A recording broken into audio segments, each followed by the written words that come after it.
Good morning, everybody. How's everybody doing out there? I'm doing just fine. Today we're going to talk about Thailand.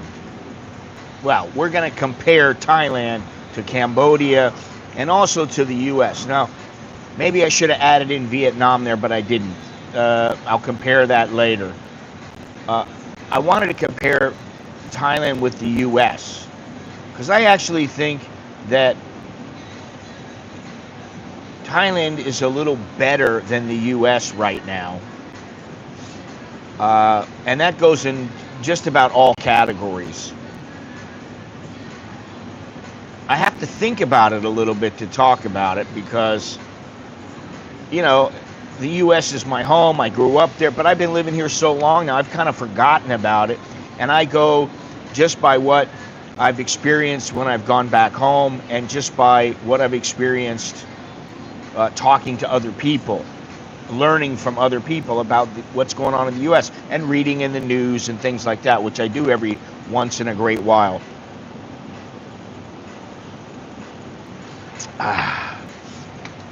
So that's what we're going to talk about. A real expat comparison, a comparison between Thailand, Cambodia, and the United States. And I'll just give some basic comparisons.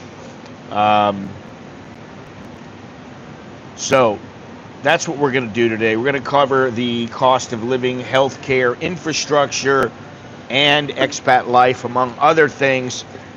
More and more now, people are looking into Cambodia as a destination, and even Vietnam as expat destinations. So that's what I'm going to do. I'm going to break those down. Not Vietnam, but I'll save that for another, for a video or a stream.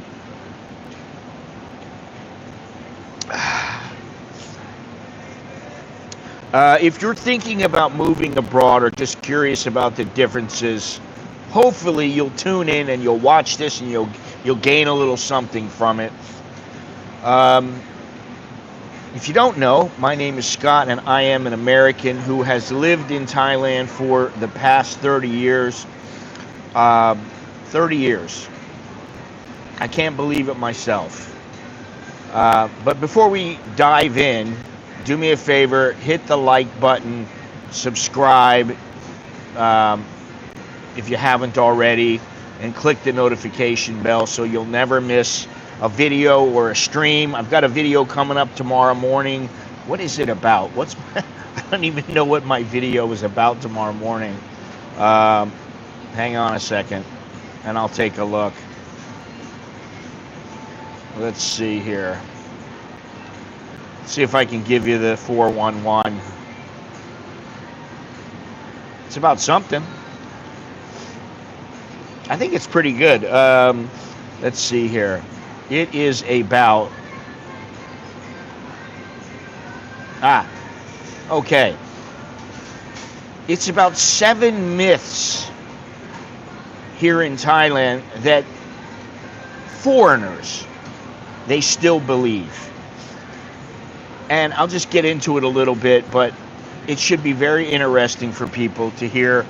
And you'd be surprised at what some people ask, not only me, but many others, and some of these myths that are still going on and they're still being told. And anyway, I don't want to get into it too much right now because we're getting into something else, but that's what the video is about tomorrow. And then I think I have a video coming up on Monday, and it'll be about Bangkok market.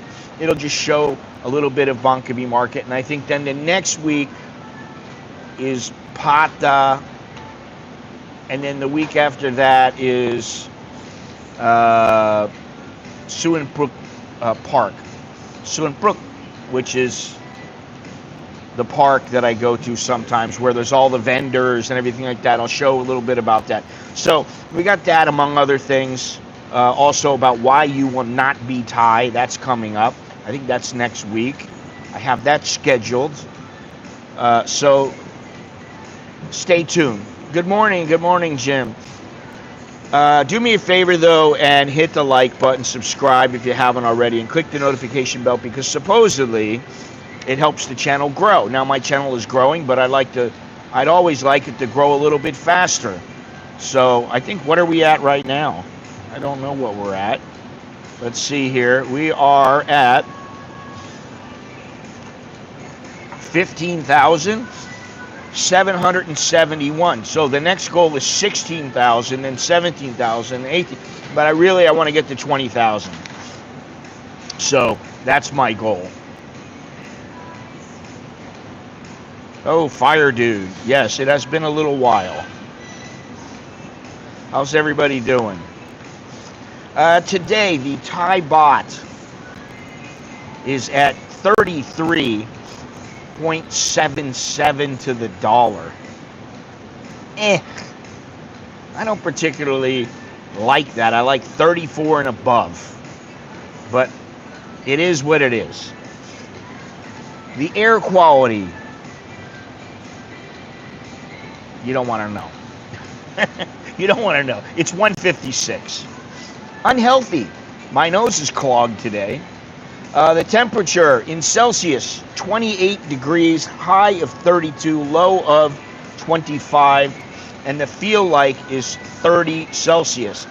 In Fahrenheit, temperature is 82.4, high of 89.6, low of 77, and 86 degrees is the feel like temperature, and a whopping 81 is the humidity.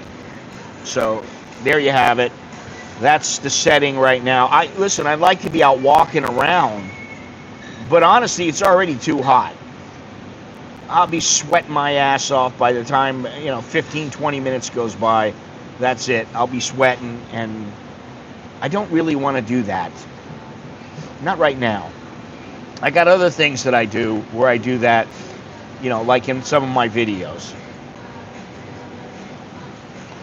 All right, so let's see. What do we got here? 17 people. Nice to see everybody here. Thank you for joining me. Appreciate it. Appreciate all the people in the chat. Don't be shy. Chat away. I promise I won't yell at you, or at least not too much. Wife's friend bought a table at a Carabao concert tonight and invited us. Not a big Carabao fan, but I'll give it a shot. I saw him about 28 years ago, something like that, in Udon Thani in a big field. And, I'm not a huge fan either. He's got one or two songs that I kind of like, but other than that, it's music. It's okay, but I think that was probably the first concert I've been to in Thailand. I've been to Big Ass. I've been to a lot of different concerts here, but with the Westerners, I've been to Oasis. I've been to Slash, and there's one other, and I can't remember that one, but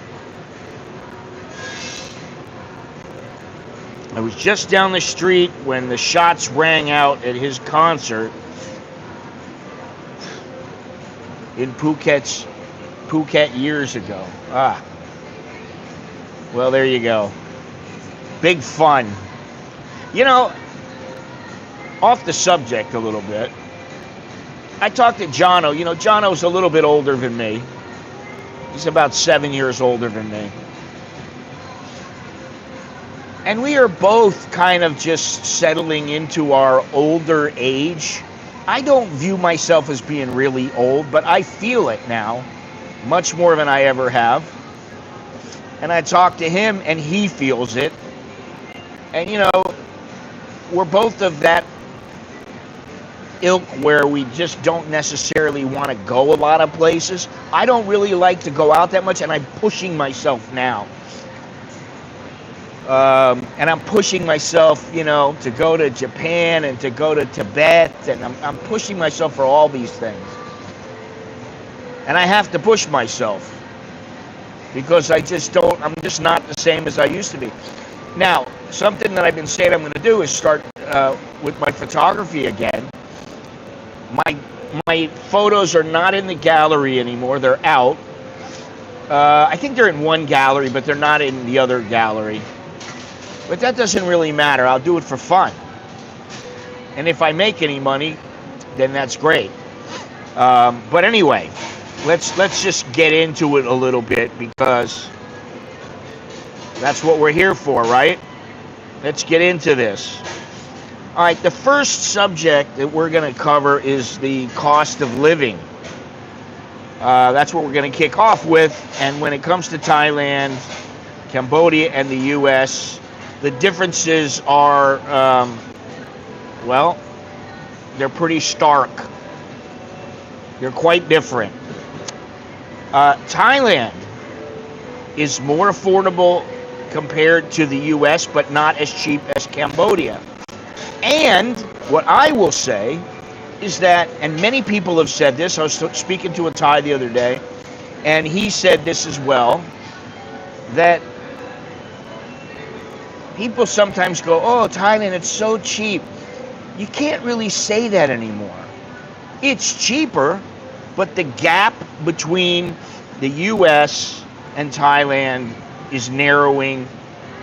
Okay, maybe some things they're not because of the inflation in the U.S., but the gap is generally narrowing, and Thailand is getting close to becoming a first world country. You can live, well, you can exist in Thailand for anywhere from about $800 to $1,200 a month. It depends on your situation, depends on how many people you have living with you, if you're living alone, if you're living with others, it really depends. Rents are fairly cheap here, and food is affordable, but the price has gone up over the years. For about $2, you can get some street food like pad thai or a curry or fried rice or something like that. But the rents are really cheap here. I mean, our rent hasn't gone up here since, hey Andy, how you doing? Our rent has not gone up probably 10 years. And then we had another place we were paying $6,000 for. The place we had when I first started making videos, first started on YouTube, that place was 6,000 baht. And after about 3 years, it went up to 7,000 baht. And it was very nice. I mean, it was 1, 2, 3, I think it was 3 bedroom, 2 bath. The house, the condo we have right now, let's see here, it's, well, there's like a maid's quarter, and then there's 3 bedrooms, and there's 2 bathrooms. So it's about the same, but it's 2-story instead of like the other one, it was just a house. And it was very nice because it was, I think it's you, Jim, I don't know. Hit refresh. Because this is fully charged. The microphone's fully charged. It's fairly close to my mouth. If it's splotchy, I don't know why, but I think it might be you. You might need to refresh your browser. I don't know. Anybody else having that problem?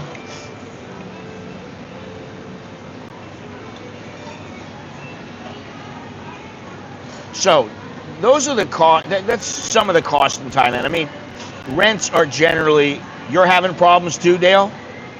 Say what? Or is everything okay?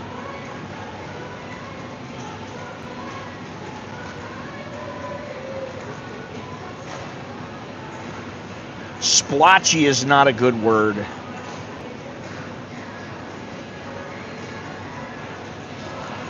Hang on. Jesus Christ.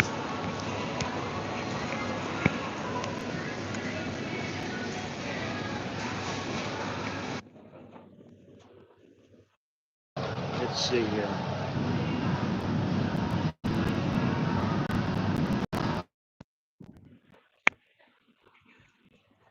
Let's take this off. See what we can do here.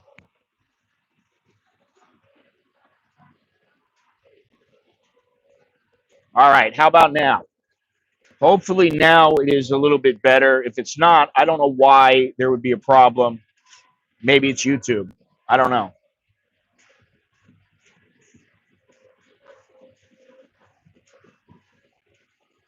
Usually you say that about somebody's skin, like blotchy, splotchy, whatever. Anyway, hopefully it's better. I'm going to wait a couple seconds so I can hear you guys to see if it's better or not. The first time I've had any problem, I think it's okay. First time I've had any problems with this one, so I don't know. I don't know what to tell you. Sad news, my sister passed away two days ago. Wow. How was she older than you or younger than you? Well, the background's supposed to be filtered out. That's good. Good for me. Maybe that's what it is. I don't control that or anything like that on the 3 years older than you. So she's not really all that old. That's too bad, man. I'm really sorry. I'm sorry to hear that. It actually sounded like when your Bluetooth starts to disconnect. So it's okay now. Is that correct? Yeah, Andy. I'm really sorry to hear about that. I never know what to say when somebody passes away. I mean, what can you say? It's too bad. And it's getting around that time to where I'm starting to wonder when certain people in my life are gonna pass away themselves, and I'm hoping it won't be for quite a few more years. But yeah, well, I'd say from what you told me, what happened to you, and now with your sister, that's not a great start. That's too bad.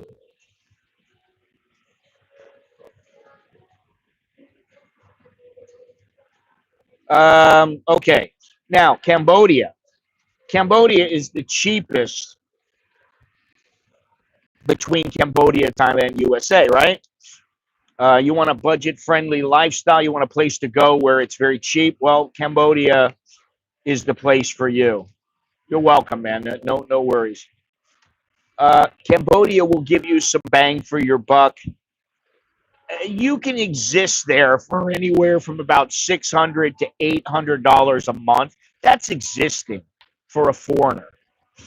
Really, you need it. I mean, in Thailand, to me, you need at least $1,500 up to about $2,000, and that's one or two people. That's if you're not exorbitant spenders and you're smart with your money.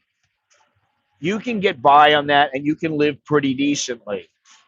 Um, if you got kids like I do, then obviously you're going to need more money.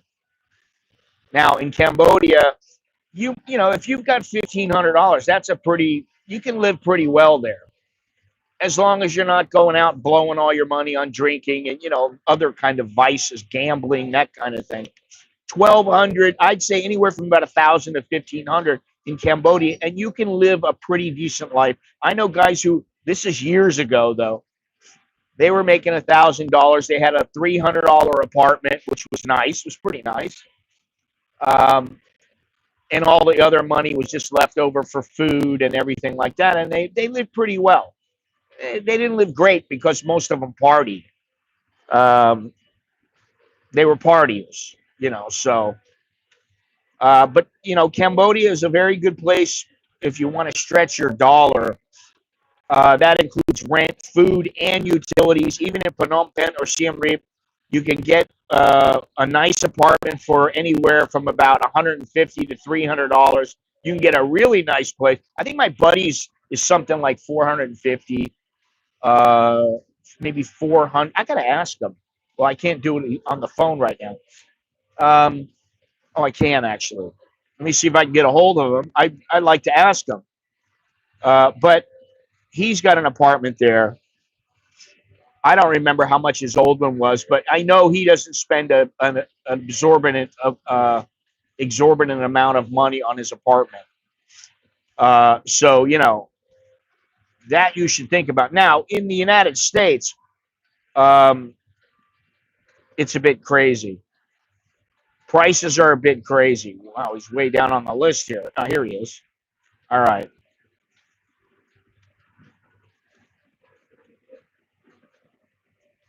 All right. Hopefully I get an answer back. Okay, so the U.S. is a completely different ball game. I mean, we're not even talking in the ballpark unless you're living in a really small town or a rural area. The U.S. can be downright pricey. Rents in cities like New York or Los Angeles can easily, and I mean easily, be $2,000 a month or more for a basic apartment. I looked for an apartment in the Keys, in the Florida Keys, and all of them were anywhere from $3,500 to $6,000. I'm like, are you kidding me? They weren't even that nice. I mean, they were nice, but for the money, they weren't that nice. I was like, there's no way. I don't care how much money I have. I'm not paying that for a place there. I mean, maybe if I was I got a couple million in the bank, okay, I'll pay, maybe I'll pay 5 grand for an apartment if it's nice, but not for some little rinky dink tiny 1 bedroom.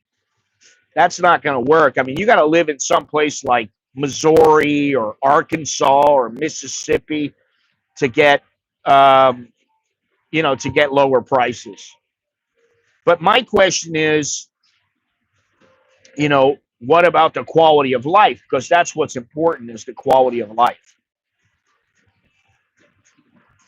What kind of quality of life can you have in Thailand for your money versus Cambodia versus the United States? Obviously, Thailand and Cambodia are much more laid back. Um, you don't have to do a whole lot, and you can stretch your money. The cost of living is lower, and also the pace of life is a lot slower. Uh, you can live comfortably without feeling deprived, especially in smaller cities and towns. I mean, if you go to some small place in Cambodia, some smaller town, or Thailand, the prices are lower.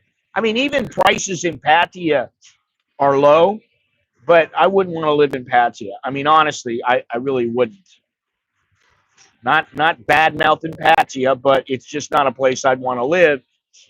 Oh, I can get a breakfast for 129 baht. Okay, big deal. What about everything else? There's too much other stuff that I don't want to deal with.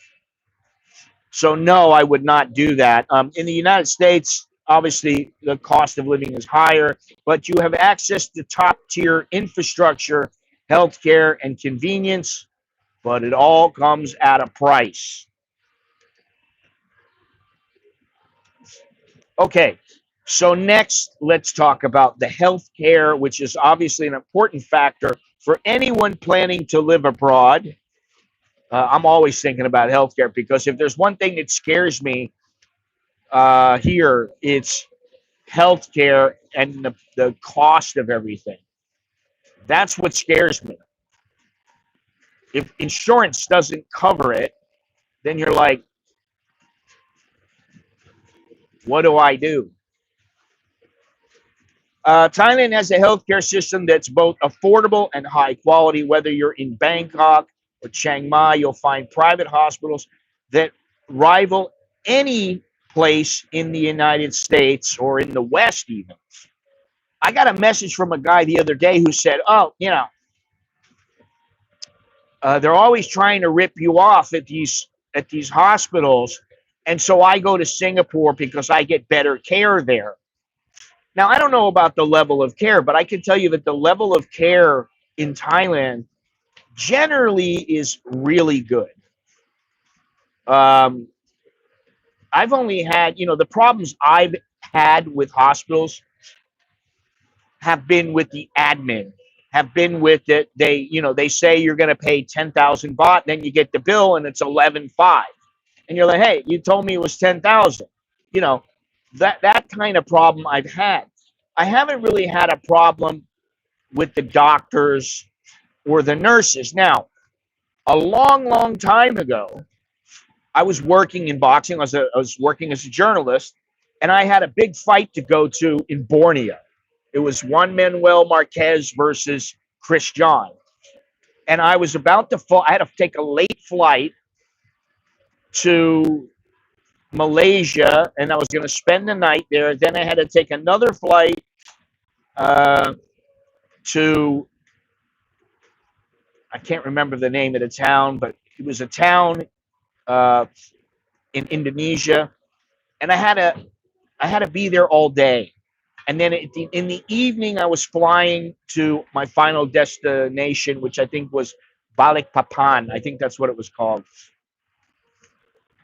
So right before I get ready to go,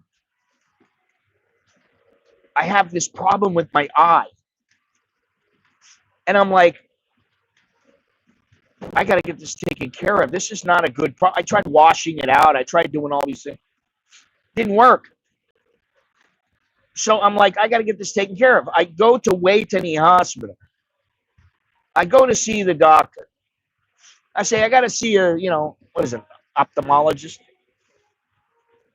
Okay, there's a lady here. You can see her. I go in to see her. And she goes, oh, yeah, I see something in your eye. And, I'm like looking at her, and I got my eye open, and she's got my eye spread open. She gets a pin, and she starts trying to pinprick me in my eyeball. And I go, hey, what are you trying to do?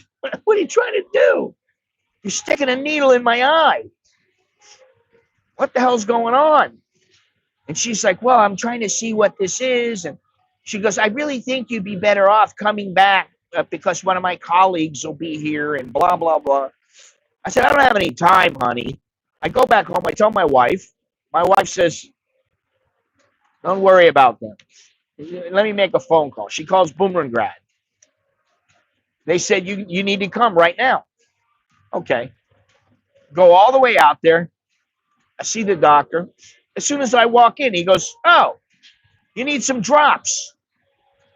I go, really? He goes, yeah, you got an eye infection. It's like pink eye or something. You need to get that taken care of right away. He gives me the drops. I put the drops in. I go all the way back home. Then it's like, 15 minutes. Boom, I got to go. I got to head to the plane. And I get to the event.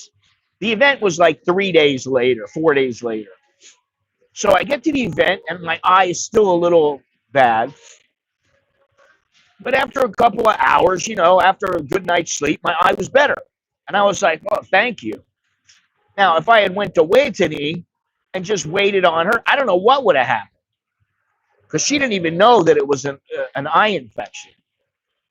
So that was something that kind of irritated me. But generally, the doctors and nurses are very good. And I got to tell you, there was one, she was a nurse's assistant. And she helped Alex. Alex needed some help. And she was probably the best nurse or nurse's assistant that has ever waited on me, on one of my kids. She was the best. She was helping him with everything he needed. She was like, she was soothing. She was everything a nurse is supposed to be. A nurse is not supposed to be some lady who comes in, yeah, what do you want? Pain pill. Let me see what I can do for you. She was very, very good. So, that was great. Generally, they're very good. When I got sick a couple of weeks ago, the ambulance took me to the closest hospital, which was the government hospital. Despite being a huge hospital, I received great treatment. Some of the government hospitals are very good. The problem is you have to wait. In most of them, you have to wait for a long time. And that can be a pain in the ass. We went to, what was it, Bangkok Christian. Now, I don't think it's a government hospital. Let me see something here.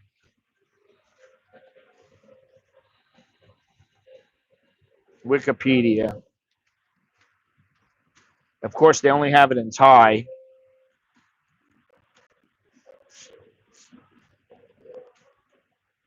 Let's see here.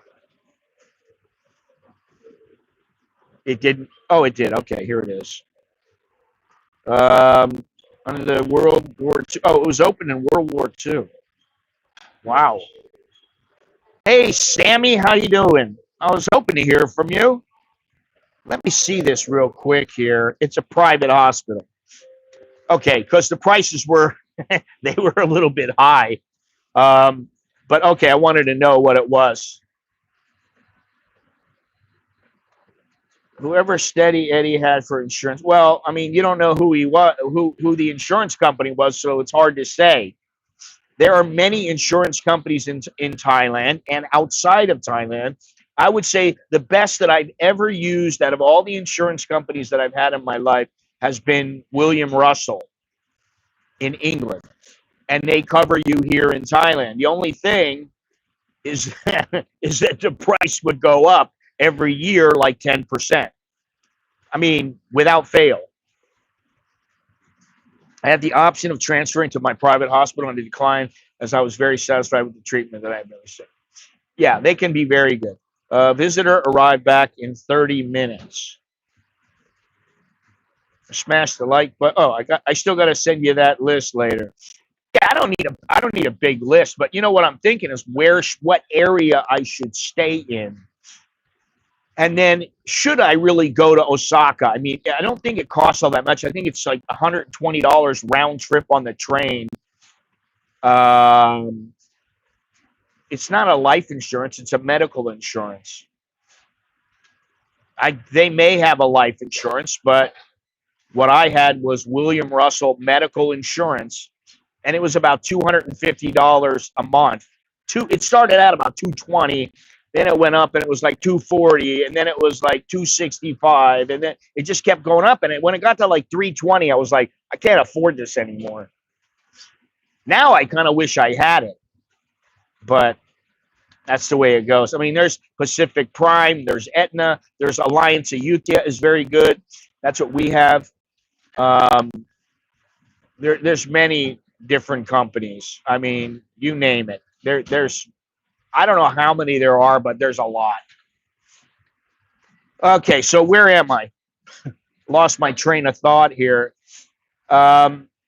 Medical costs are a fraction in Thailand of what you'll pay in the U.S., which is true, but they're trying to get the prices to come up to be somewhat close to what you'd pay in the United States. And even major surgeries cost you much less. Health insurance for expats is somewhat affordable. Oh, okay. Thanks, Joe. Yeah, which is, I don't think that's available in the United States. They're not going to give you that. They're not going to give that to Americans or other countries. I mean, if worse came to worse, I would go to a government hospital. Or I would go back to the United States and I have VA coverage there. I'm fully covered.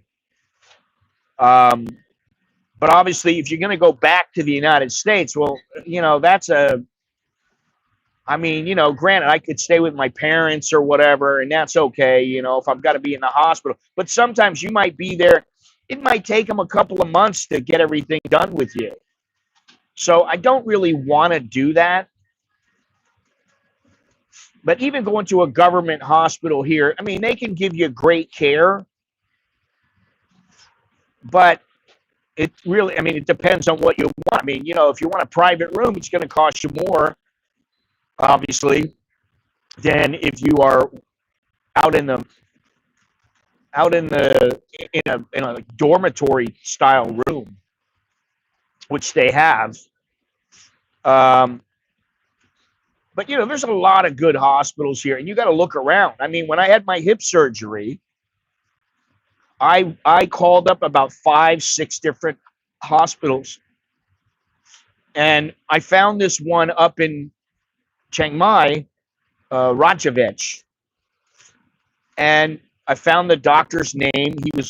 He was recommended by, many foreigners who had gone to him. They said he was great. He spoke English, blah, blah, blah. And then I called many places here in Bangkok because I would rather not go to Chiang Mai, right? The only thing is that when I called in Chiang Mai, it was like my wife called Way to the hospital. It was like 450,000. Then I call and it's 550. And I go, and at the time I had a VIP card. I said, hey, I got a VIP card. Am I getting a VIP price? Oh, yes, sir. Yes, sir. I said, I am. Funny, my wife called and she got a price that's 100,000 baht lower than mine. Now, why is that? This is before they made the law that said they can charge a higher price for foreigners, which is BS in my opinion, but okay. So I was like, well, I'm not going to them. And I called a couple others and they were like 480. You know, I was like, that's pretty expensive. I mean, that was like 15 grand. So at Rajovetch, it was 10 grand. It was like $9,900. And I was like, hey, my insurance didn't cover it. Pre-existing condition. Anything to do with orthopedics was a pre-existing condition for me. So, but you know, I went there, paid the money. He took care of me, and everything's been golden. He really was a good doctor. I mean, listen, I went into him.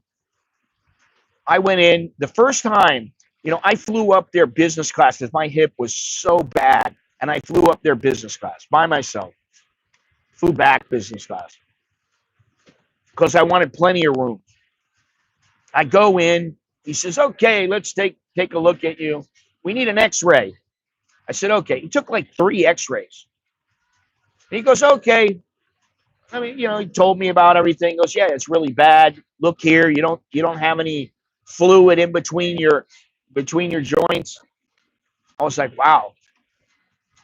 You know, we had a you know, it was like a half an hour with him. He goes, "All right, you go outside." I go outside. Hey, thank you, Joe. Now, Joe has kindly contributed. I forget, was it the last stream or the stream before that? He made another contribution. So Joe is very nice, contributing to my channel. And honestly, now all the money that I have is being saved and being saved for Tibet and Japan. And going into videos that I'm making with my new action cam. What's his name? Robert, whatever it is. He's not here right now. Give Joe a like there, please. But you know, I bought the action cam, the DJI action cam. It's called the Action Cam Pro 5. That thing it's a gem. I love that thing. And you know, this is the microphone. I bought the microphone to go with it. So it was really good. It's really good. And I mean, I'm very happy with it.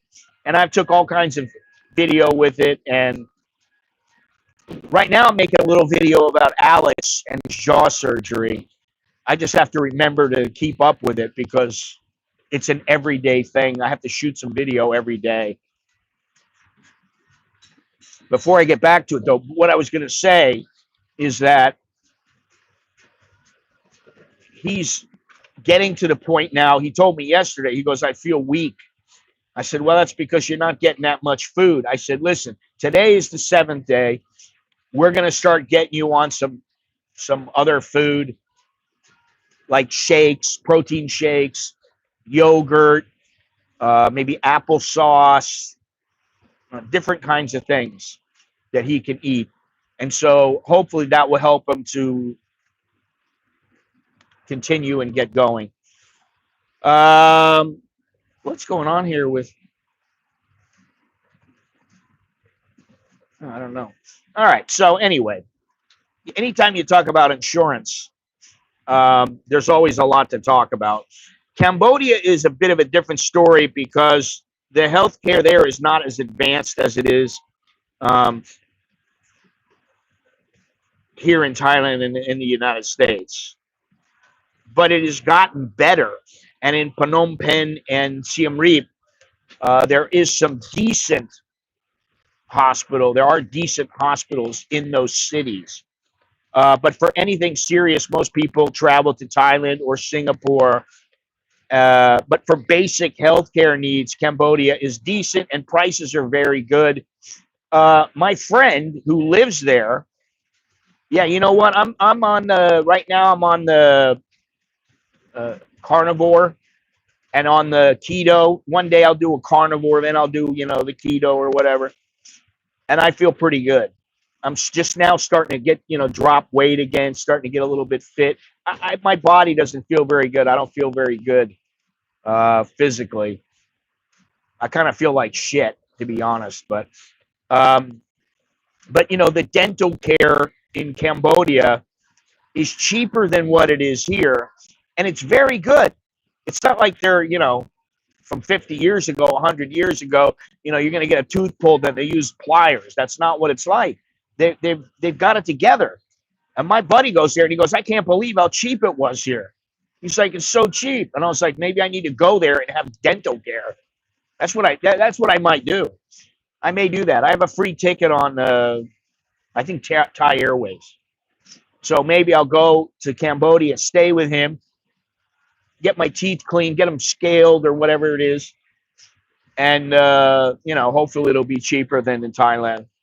But yeah, if you want anything serious done, I wouldn't get it done in Cambodia, not yet. Now, the U.S. has the best healthcare technology, but it's also the most expensive, and it is ridiculously expensive. They gave us the prices the other day for Alex, and it said medicine, inpatient medicine, and I was like, it's $1,600 for his medicine. I'm like, I don't know what medicine it is. Can I see the medicine? Oh, we don't have it. And I'm like, I want to see what medicine is because I want to see, are they charging $10 for, 2 paracetamol tablets? What are they charging me for? But I didn't get to see that. So that is something you got to keep an eye on, whether you're in the U.S. or here or wherever.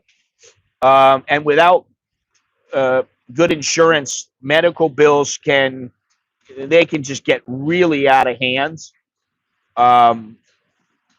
And even with insurance, the premiums and out-of-pocket costs can be, it depends on how much money you got, but it can be overwhelming for some people. Now, I know somebody who had a colonoscopy and had all kinds of things wrong, and they had to do surgery, and it was $800,000, and they didn't have to pay nothing. They didn't pay anything.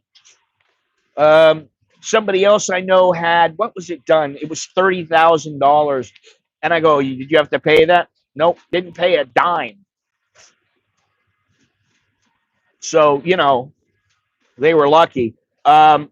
So my question is, which country is the best for expats in terms of healthcare? Is Thailand better than the U.S.? And is the value better than in the U.S.? That's my question. Do you get a better value in Thailand than you do in the U.S.? Because in the U.S., the prices are out of control. Listen, I had a motorcycle accident about 35 years ago. That motorcycle accident, I almost lost my spleen. But that time in the hospital cost me over $100,000. And I was like, oh my God, I couldn't believe it. But what are you going to do? You either pay it or, whatever. So anyway, that's healthcare. Healthcare is something I never really like to get into. I don't like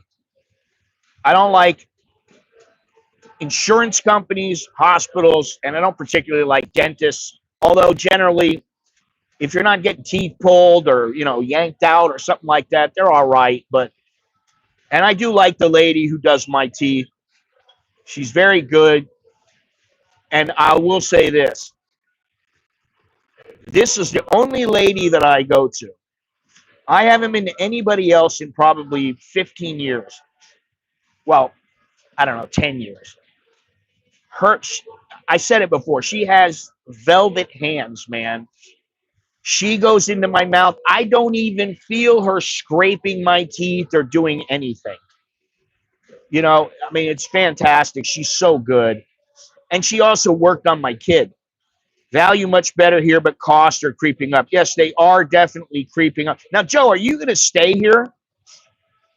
Thailand is definitely the winner for expats. Affordable, high quality healthcare. It's easily accessible across the country. Cambodia has some good options, but when it comes to serious medical care, Thailand should be your go-to destination.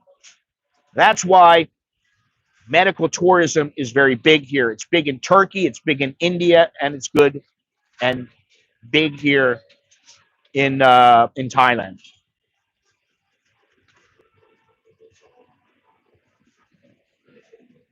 I'm curious to know, Joe, are you planning on staying here? I had a bad motorcycle accident in Chiang Mai in August. 3 hospitals said I need titanium plates in my shoulder. I came back to UK hospital, no operations. I'm as good as new. Wow. One thing that I have seen here in the hospitals, if you know a little bit, like I'll say to them, like when Alex had the surgery, he came out of it. He's in the ICU. They said, "Oh, hang on, I got to give him some pain medicine." I go, "Oh yeah, what are you giving him?" She's like, "Huh?" I go, "What's the name of the medicine?" "Oh, fentanyl." She was giving him fentanyl. After a day, they got him off of that. He was on morphine. But the only reason I knew is because I asked. They weren't going to tell me. And the thing is with hospitals here is if you know a little bit, you can talk to the doctors and go, well, maybe this course of action is better than what you're talking about. And he'll go, oh, well, is that what you want? Yeah, I'd kind of rather have that done because I don't have to get surgery done. Oh, okay. Well, if you want, that's what we can do. That's kind of how they are. It's not like they go, all right, so this is what, in most cases, I mean, if it's fairly simple, generally you get to make the call.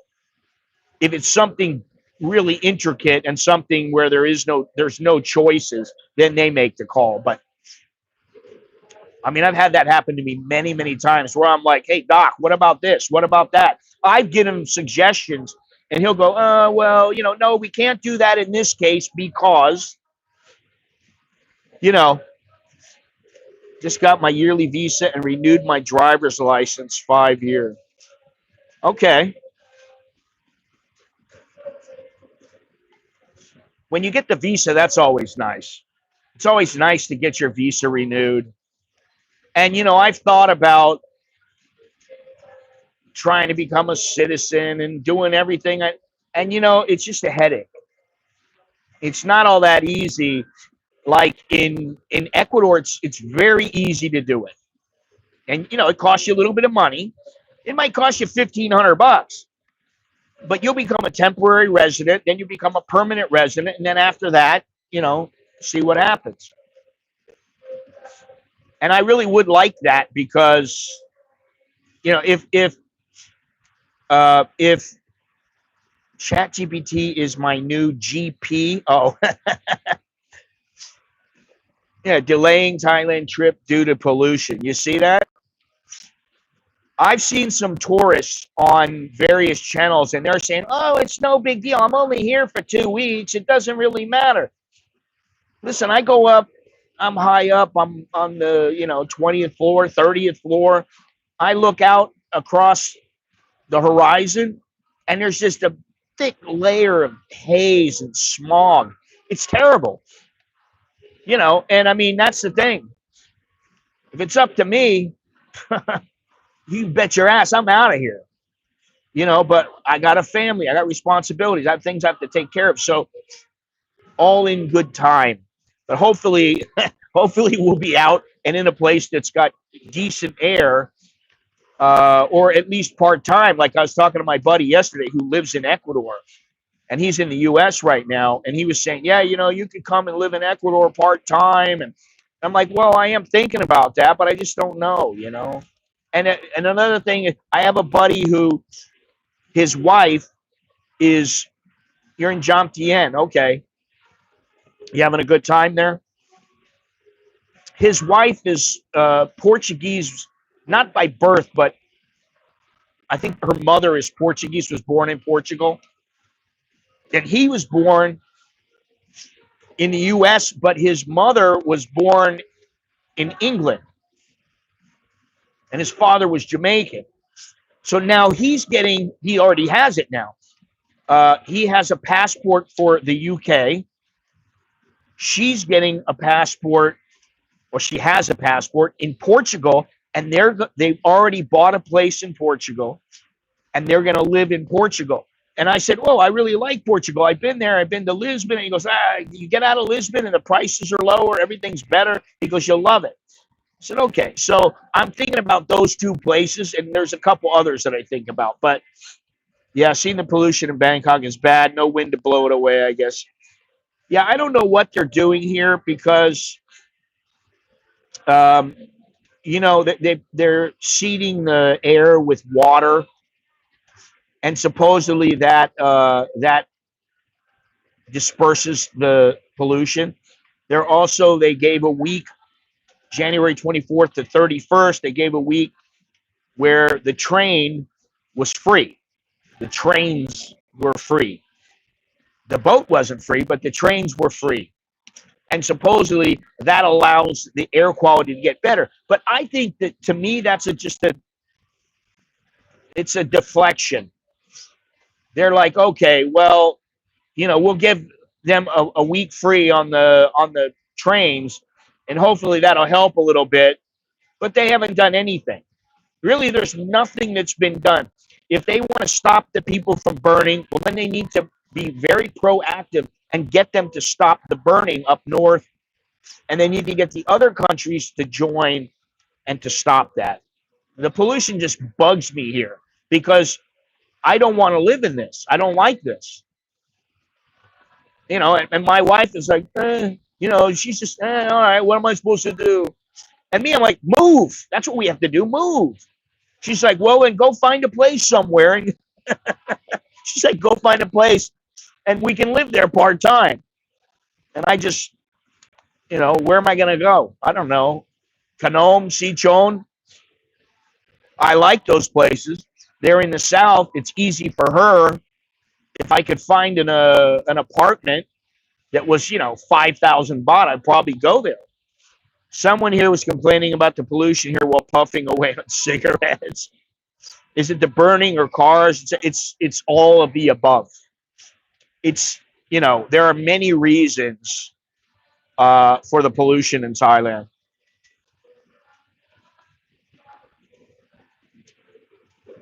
Now, let's see here. Where am I? The next subject is weather. Let's talk about the weather because that can really impact your mood and daily life.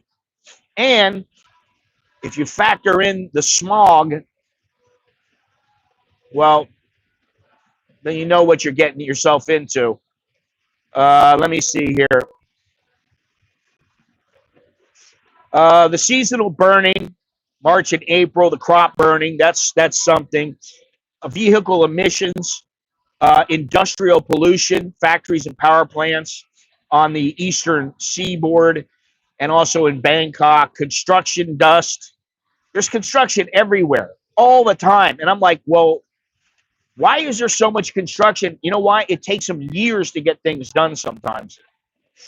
It might take them 10 years to get something done, and everything's under construction for that period of time. And you're like,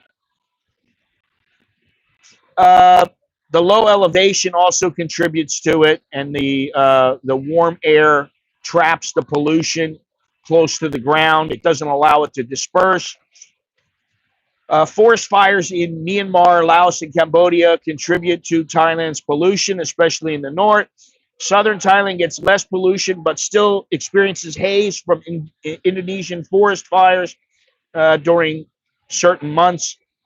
The reasons why it doesn't get fixed is because of weak enforcement, because of the very powerful agricultural and industrial interest that restrict stricter regulations and from anybody taking action.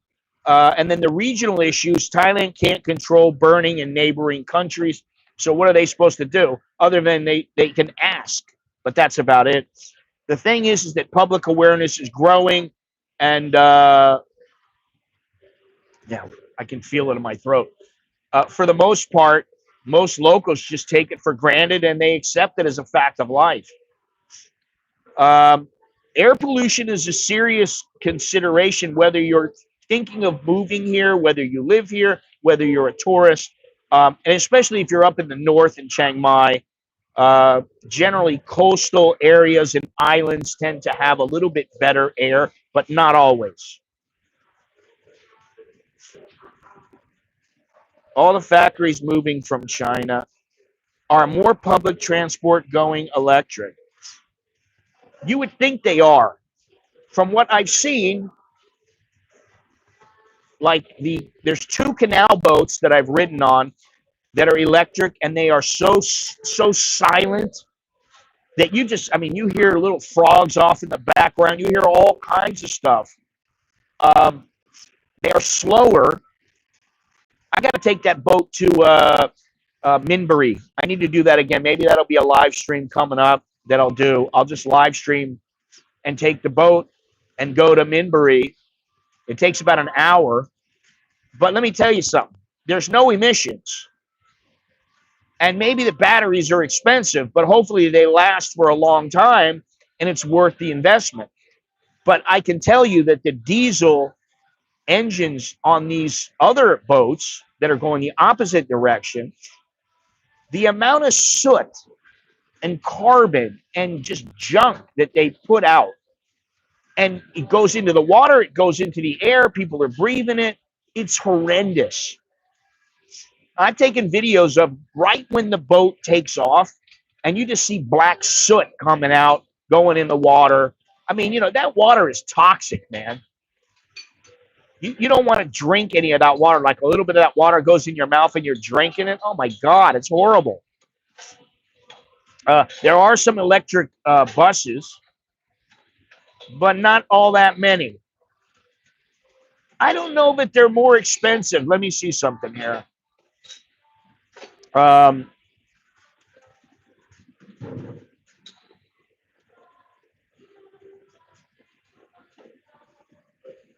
Let's see.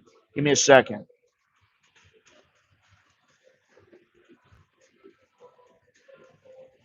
Spelled it wrong.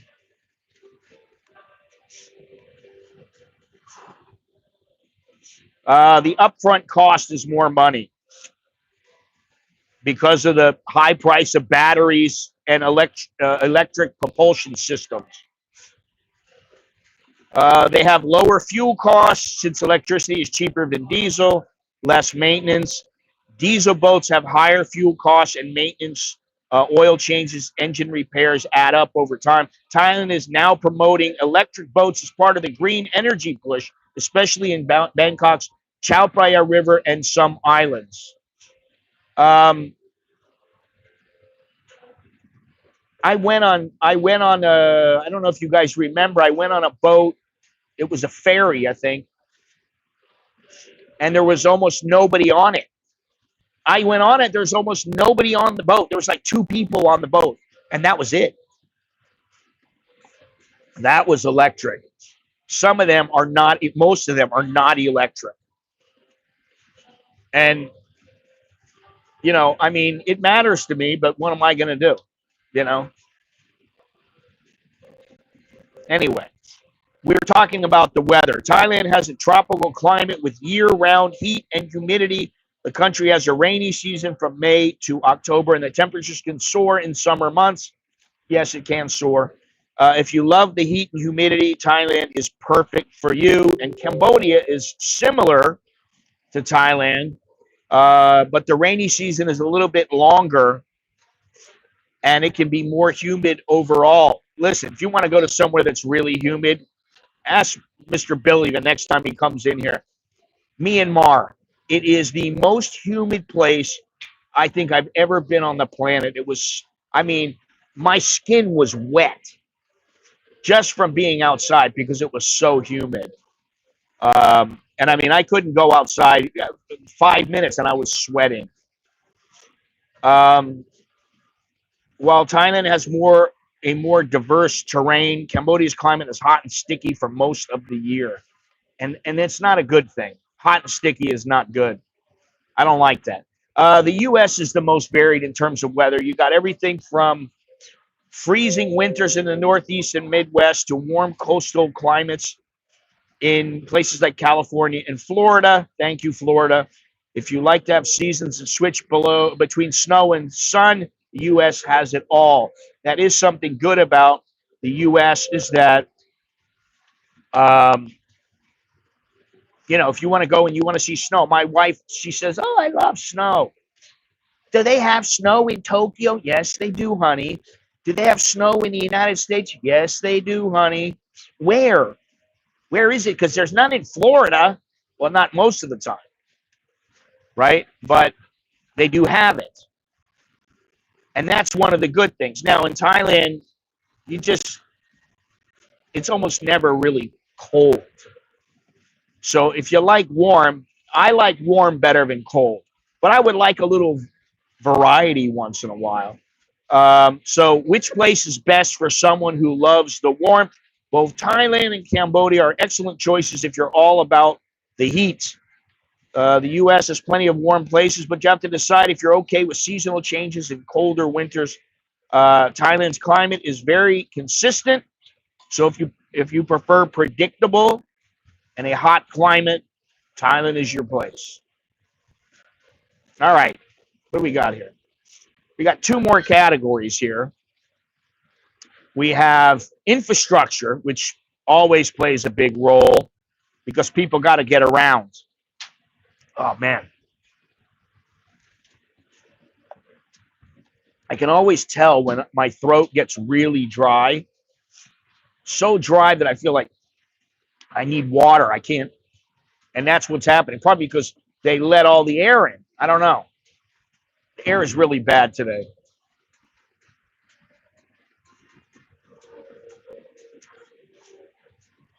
EV trucks in Hua Hin. All right, Andy, you take it easy. Take care, huh? Listen, I got to say about Hua Hin. I was there like 2.5 years ago. Not quite 2.5 years. That was the last time I've been there. I've been there about 20 times. And the last time I went, I was just shocked because, and I've said this before, but I'll say it again, because there was so much traffic. It was so touristy and it was dirty. And I was like, this is not the Hua Hin that I came and saw when almost no foreigners came to Hua Hin. This was a place where the monarchy came to vacation. And, even, listen, what is it, Prajuap Kirikan, the city. Just not the same anymore. And, this is what I mean about Thailand changing. And you can say, oh, no, it's the same. It's only changed a little bit. Everywhere is changing. Okay, I know everywhere is changing. But it's not for the better, in my opinion. That goes for Hua Hin, Prajuap, many other places. You got to kind of pick and choose where you want to go.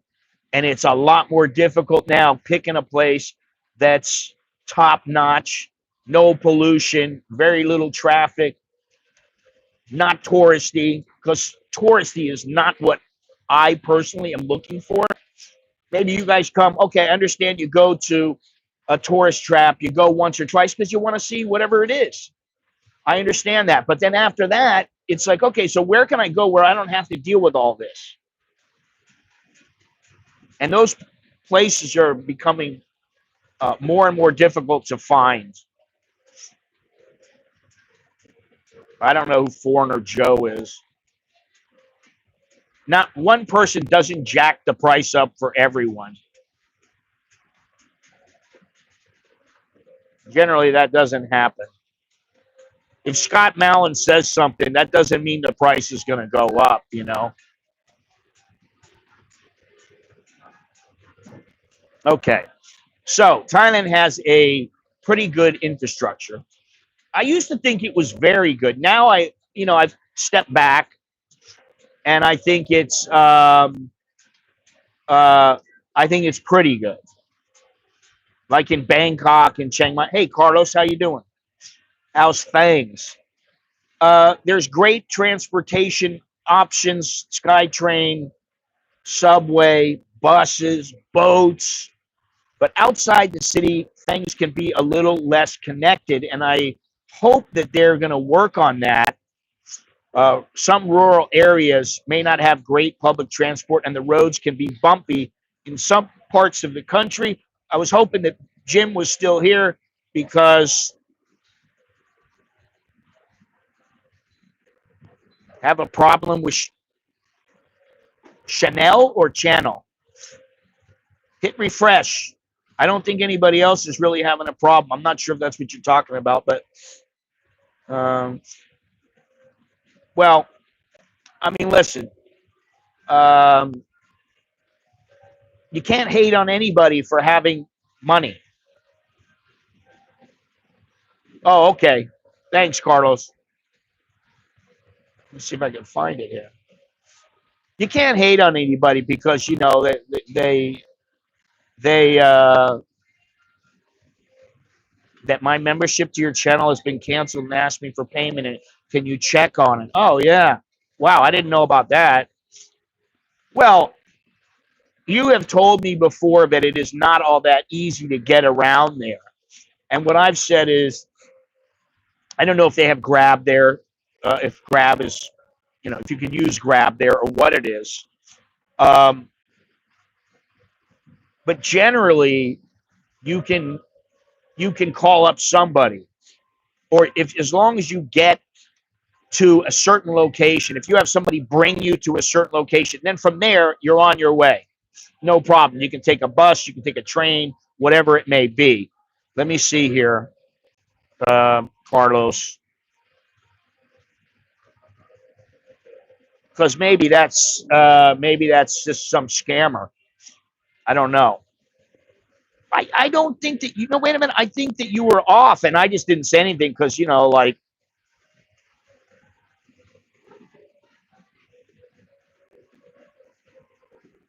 yeah, you're not on here. Let me see here. Let me just double check. I don't think you are on here.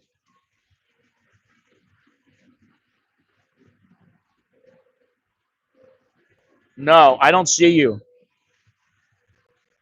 So for some reason there was a problem. I don't know what it was. Um, yeah, I don't know. I don't know what it was. It could have been anything. Who knows, man? I mean, YouTube is. I don't want to say anything bad about YouTube. Yeah, what I was saying, Jim, is can you get around fairly easily without a vehicle there? Okay, when you get done, message me how to reset it. Okay. I think you just have to follow their instructions and make the payment again because I don't know maybe your card expired or something. I don't know. I don't know. I can't make them reset it. You just have to sign up again. Um,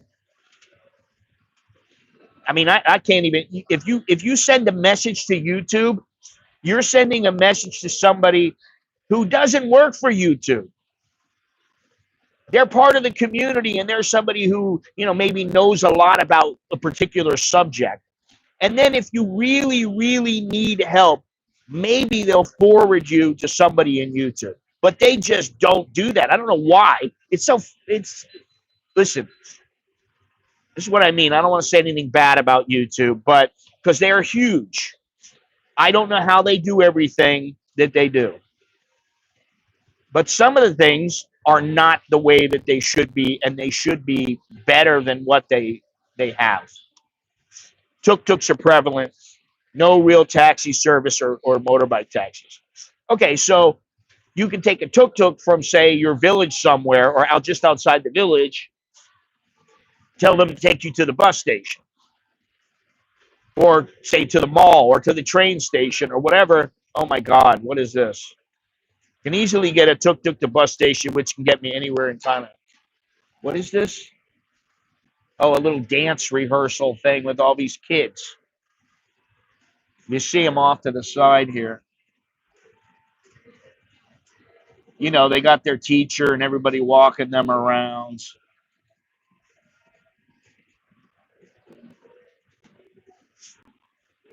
I'll look into it, Carlos, once I get offline, but I really don't think there's that much I can do. I don't even know if I can send you anything. You know, they used to have it where you could message somebody. Now you have to leave a comment, which I don't understand why. What was wrong with message? I guess maybe they didn't want people messaging. You know, you message some chick and telling her all kinds of nasty things or something. I don't know. I don't know why they did that, but they took the messaging capabilities out. There are several elderly neighbors in the village who do not drive. Tuk-tuks run down the soy dozens of times a day. Now, those tuk-tuks tend to be more user-friendly. Some places, the tuk-tuks will rip you off, and they will get every penny out of you that they can. They'll take you around. Oh, you got to go to this diamond shop. And you're like, no, I don't want to go. Oh, please, please, please, please, please. That's in Bangkok. But you go to some other places like in this city, in Chiang Mai, they're not as apt to rip you off. They want to make some money, and that's it. Rural areas may not have great public transport and roads can be bumpy. So remember that. They can be, sometimes they're not paved. Cambodia has a less developed infrastructure than Thailand, while Phnom Penh and Siem Reap are seeing some improvements. Traffic can be chaotic and public transport is limited. Most people rely on motorcycles or tuk-tuks to get around. Roads outside major cities can be rough. Yes, and I've already told the story about when I've yet to be exploited by tuk-tuks up here in Bangkok. They were pricks. Yeah, I don't like the ones in Bangkok, and I don't even listen to them. I don't even listen to them. There you go. There you go, Carlos. Thank you. There you have it.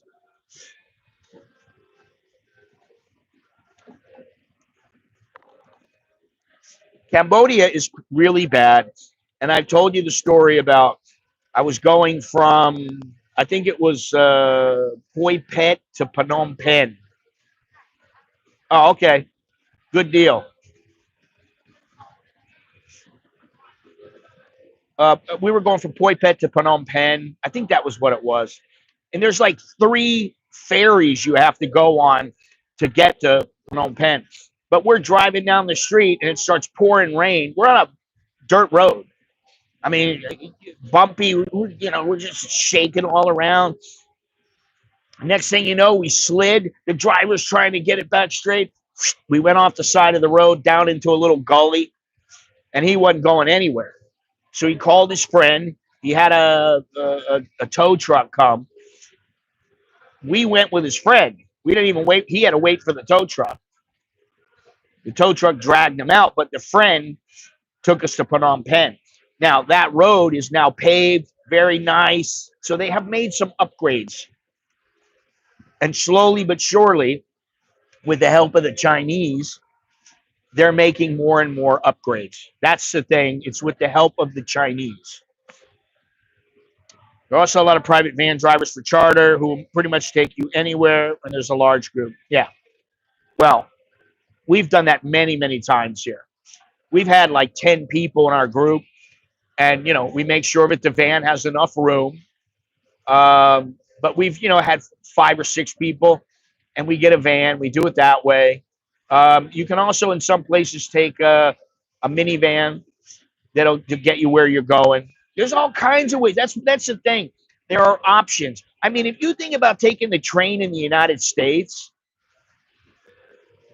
it's not really a viable option for many people.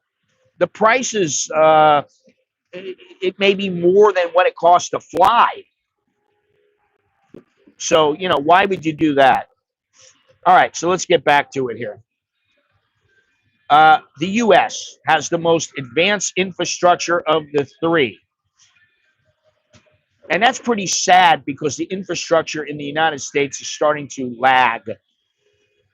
It needs work, it needs help. You've got excellent highways, airports, and public transportation in many cities. I understand this, but in some places, the highways need to be redone. They need paving, there's potholes, there's all kinds of stuff. That doesn't mean it's not amongst the best out of these three. The convenience of getting around is unmatched, and the quality of roads is generally top tier. However, public transportation can be limited in smaller cities or suburban areas. And you can get the transportation, but the transportation might be expensive. To go from the airport to my parents' house was $100, and I had to give them a $20 tip. It cost me $120 to get from the airport to our house. I couldn't believe it. So, if you want to know which place is the best for getting around, the U.S. wins in terms of infrastructure overall. But if you're in a major city in Thailand, you have good public transportation options. Cambodia doesn't quite compare, and getting around can be a bit more difficult, especially outside the cities. Listen, in some of the outer cities of Cambodia, it's very difficult to get around and be comfortable. I think Billy and I we took a car. We paid for a car to go from, I don't know. I don't remember where we were going. And we took a car to go from like Phnom Penh to Siem Reap. I think that was with 3 people. So, I don't know. I like Cambodia, but I think there are other things to consider just beyond the feeling you get when you were there. That's what I mean about sometimes it takes years for you to figure out your feelings are one thing, but then all of the red tape and the way that things operate, the way that things function, you got to figure it out. You got to be put in that position, and then you can go, hey, this is the way that it is. And you may not know that for a while. That's what I mean about it takes time. It's just like with a woman. You want to find a good woman, you're not going to find her in a week. It's not going to happen. Now, you may meet the girl, but in order to find out that she's a good woman, it's going to take months. And then you're going to go, okay, she's a keeper, whatever, right? It's going to take time. Thailand is a haven for expats with large communities in cities like Bangkok, Chiang Mai, and Phuket, and also Pattaya. The expat culture is strong, and you'll find plenty of English speakers, making it easy to fit in. Yeah, I don't know about that. Oh, it's going to make it easy to fit in. I mean, I'm not concerned about fitting in with the expats. I want to have some semblance of fitting in with the Thais. Do the Thais understand me? Do they respect me?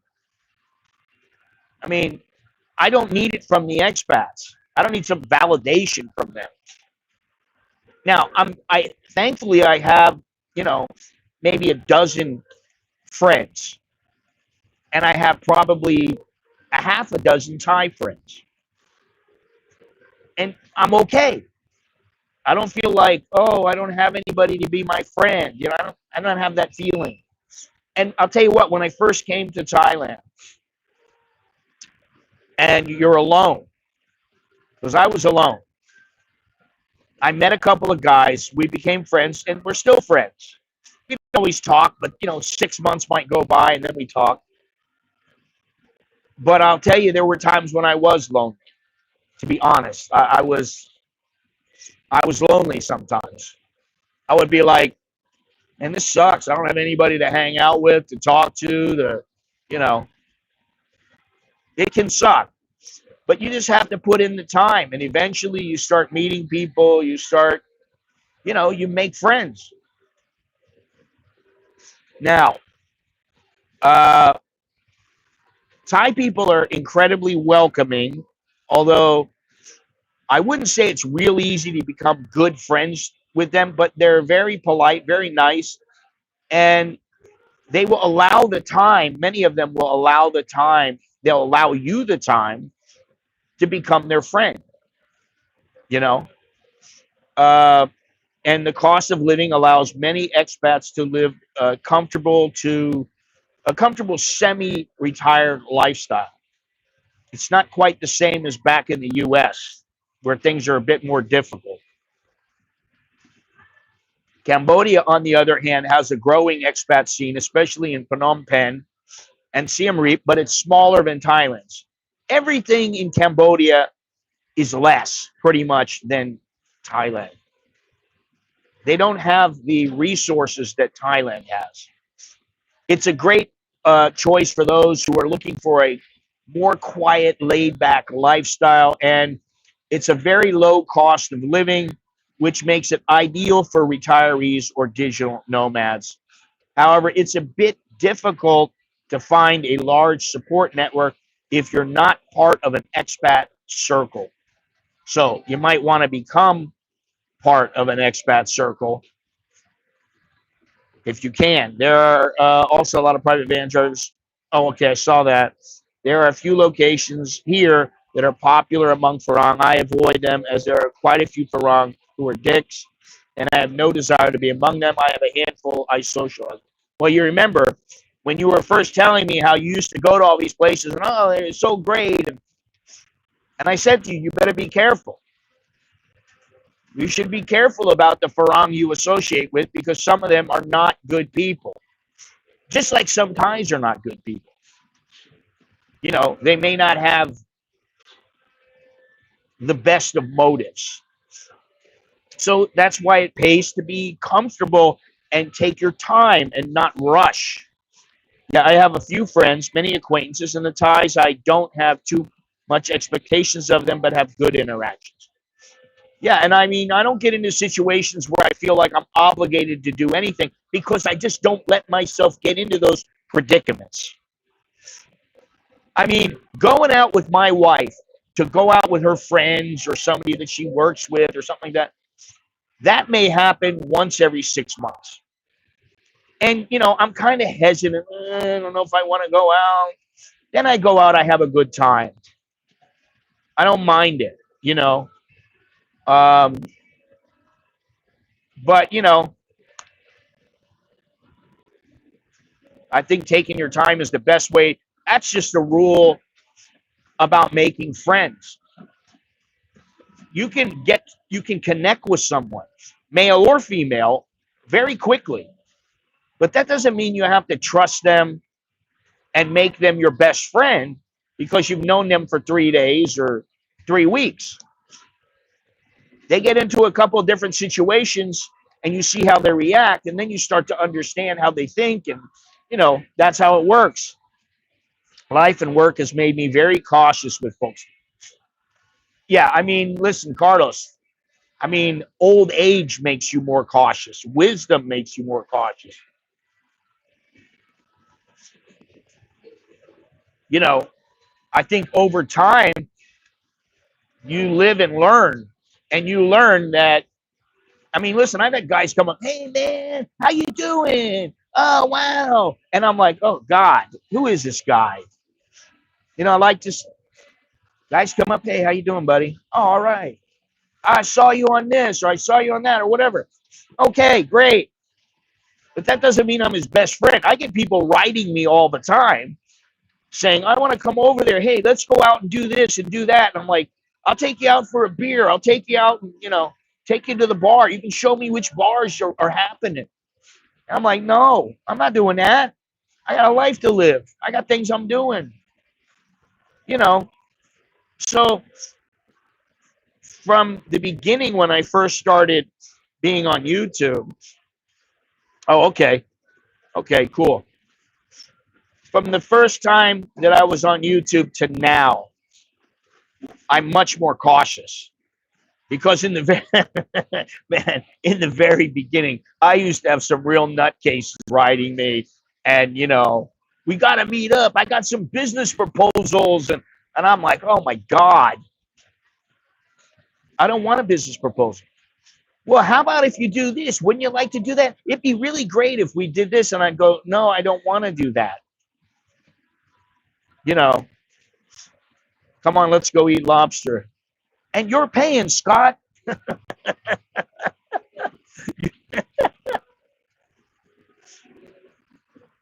Listen, we'll go out. You're paying for everything. I mean, I'm sure those guys out there like that. Yeah, anyway, let me get back to this, what I'm talking about here, because, okay, the United States has a massive expat community, as you would expect, especially in multicultural cities like New York, Los Angeles, Chicago, Miami. It's easier to integrate, but the cost of living in general lifestyle may be a bit overwhelming compared to Thailand and Cambodia.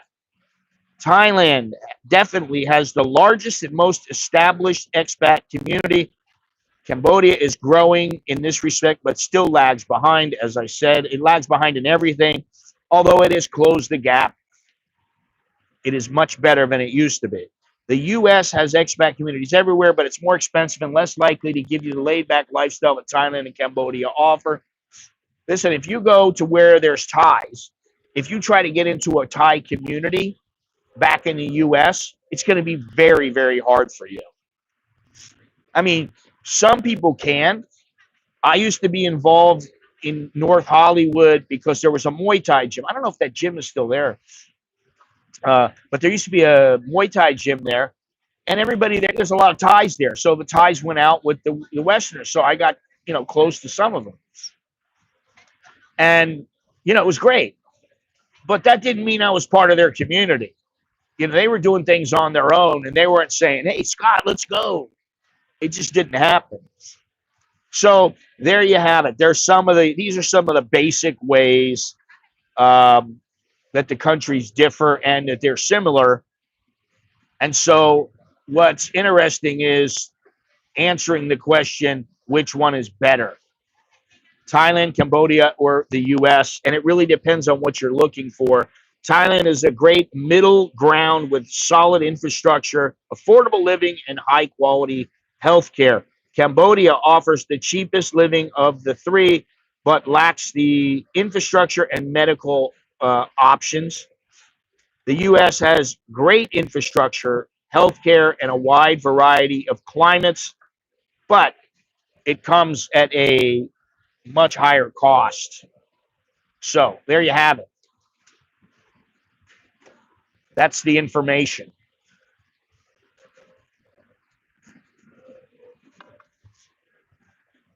Good stuff.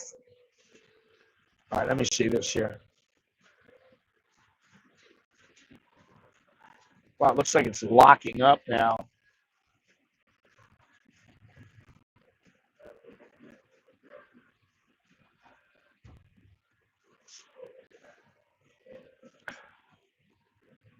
There we have it. Thailand, Cambodia, or the United States. And then I didn't even bring in Vietnam. But we'll talk about that, I don't know, in the coming days.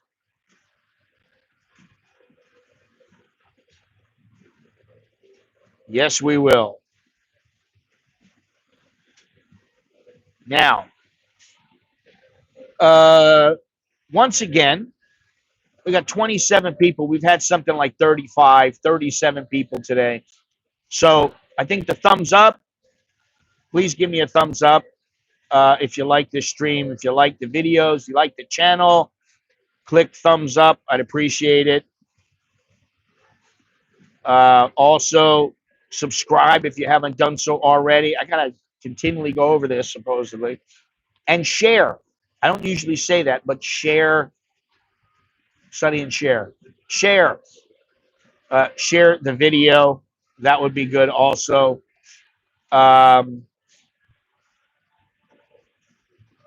Yeah. Go down below. Hey, listen, if you need any help, if you want to send in a Dear Scott letter, I got a letter. An American in Bangkok at gmail.com. You need a consultation. I don't charge an arm and a leg. I'm not like some of these guys. I've been here for 2 or 3 months and I'm charging $175 for a half an hour. Ridiculous. I'm very reasonable. Honestly, I've seen several people. I don't know if they've been here 2 or 3 months, but maybe they've been here for a year and a half, 2 years. And they're like, okay, $175. And it's like 40 minutes. Unbelievable. So, what is this? I take it that Laos is out of the conversation. Yeah, pretty much. Laos is kind of like, it hasn't got there yet, Jim. It definitely has not got there yet.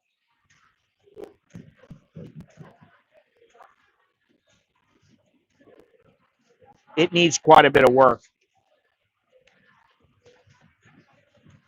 Oh, I'm frozen here. Let's see if I can do this.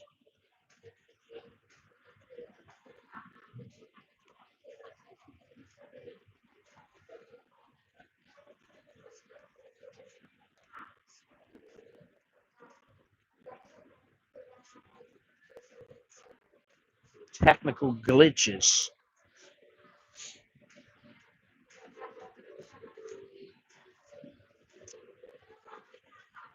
I've got a technical glitch right now. What is the problem? Very, very slow.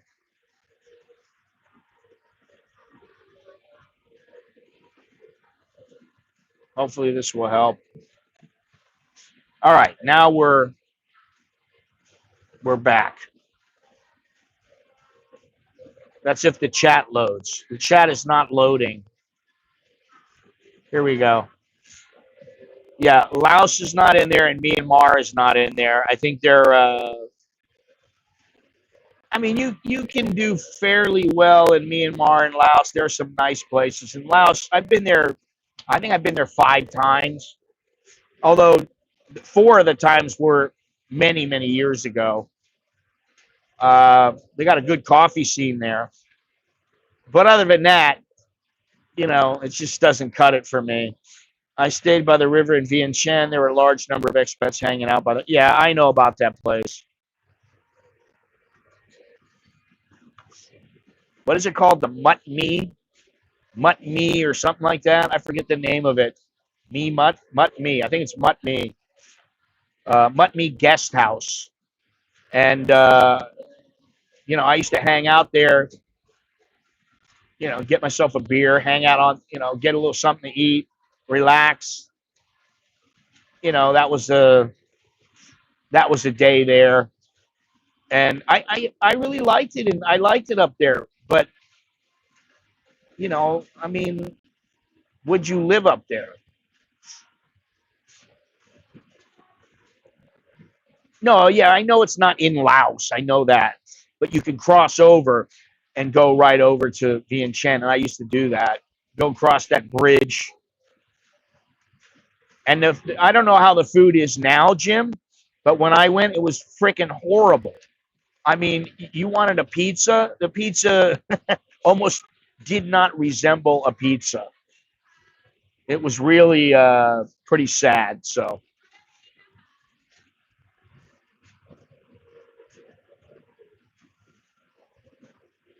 anyway,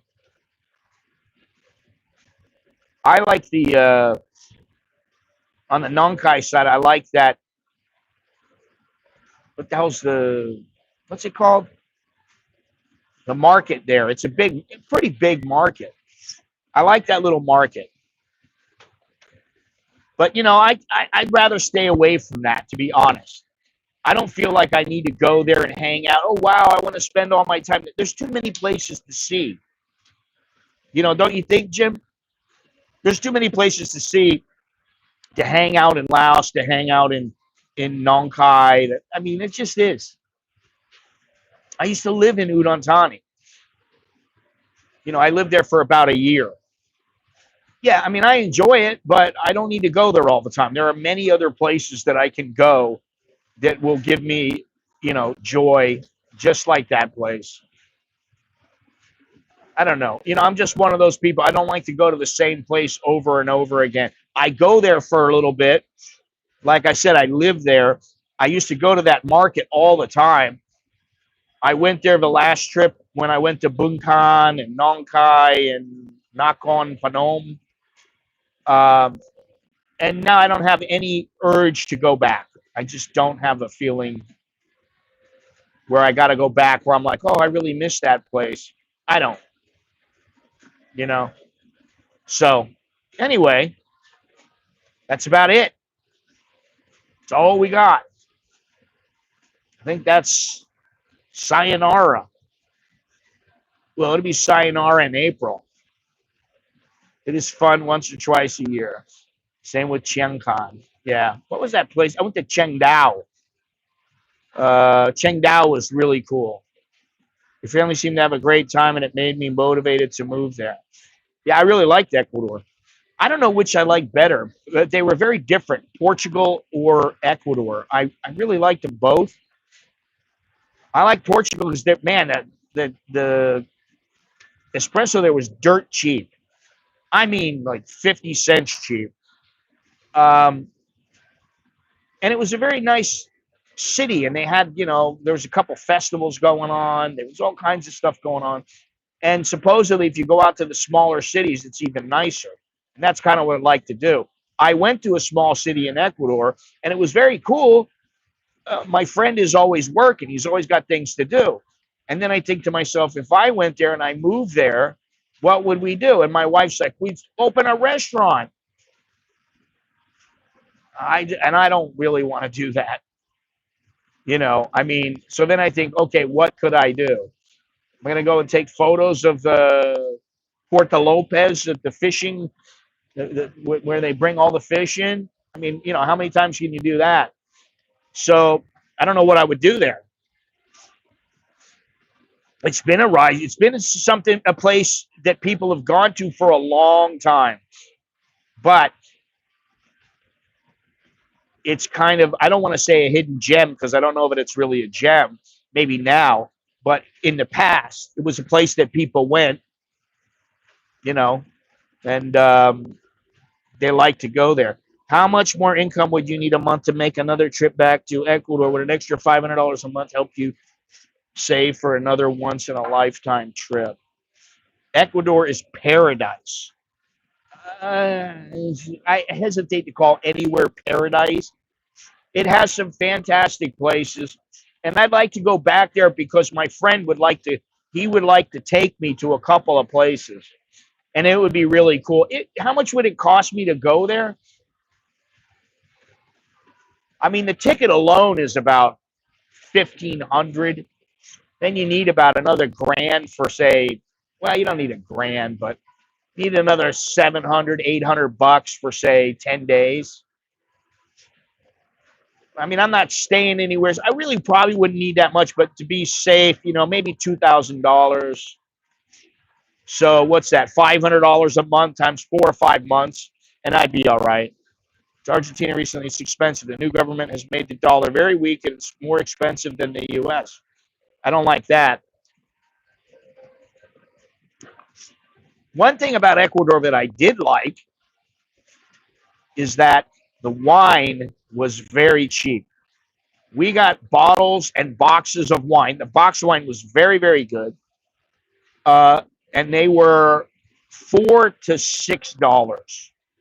If you really wanted to splurge a little, you could pay $8 to $10, but there was no need because the wine that was $6 was fantastic. It was so good. I mean, me and my wife got smashed a couple of nights. You know, we'd get a bottle or two of wine, and you know, we'd start drinking at 7 o'clock, and by 11 o'clock, we were toasted. You really helped me a lot, Scott. I appreciate your content because I would have never gone to Ecuador without watching your video. Well, that's nice to hear. I mean, I made those videos, and quite honestly, I made them with a phone. I think I could have done better, but the content I think was decent. And yeah, I mean, I thought it was a fun trip, and hopefully that came through in the videos. And my wife was, you know, she was in a good mood, which is, you know, that's that's always a plus. Happy wife, you know, and all that good stuff. But yeah, it was really cool. You know, it was nice, and I want to go back. I do want to go back. Maybe the end of this year, maybe sometime next year. I don't know. And honestly, I'd like to go back and I'd like to start some kind of a process to become a permanent resident, but I don't think I can do that because you have to live there. So unless my wife wants to move there, you know, or I'm going to get a divorce and split from my wife, I don't see myself living in Ecuador. Even Portugal, I don't, not yet. It might be another 7 years, which by that time I'll be 69 years old. So I'll be, you know, elderly. I'm elderly now. By 69, I'll be really old.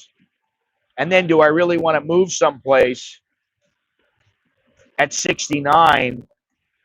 Let's say I move there at 68. Do I really want to move there and I don't really know um, how much longer am I going to live? You know? Anyway, I appreciate everybody coming in today. Very, very good. Like I said, do me a favor, smash the like button. That would be great. Everything's down in the description. There's all kinds of things. You can follow me on social media. You can share through social media. You can do all kinds of things. Everything is down there below in the description. We also have a list of people that I'm thanking for their support. Everything is down below. You can see it. And I'm not sure when I'm gonna stream again. I don't know if it's gonna be on Sunday or on Tuesday or Wednesday. I'm not really sure. So, you know, that's the way that goes. But I appreciate everybody coming in. Very nice.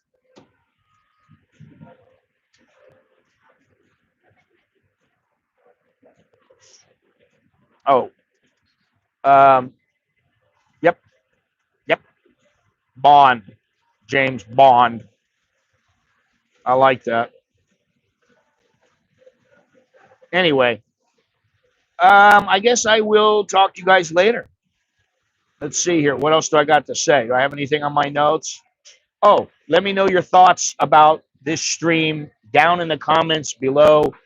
What would your choice be between Thailand, Cambodia, the US, and maybe Vietnam, even though I haven't gone over it? Don't forget to like, subscribe, and hit that notification bell so you don't miss out on any future streams and videos. That's all I have. Until next time, I am Scott. I'm an American in Bangkok. Choke the little jerk and my that's good luck and see you again at some point. Take care.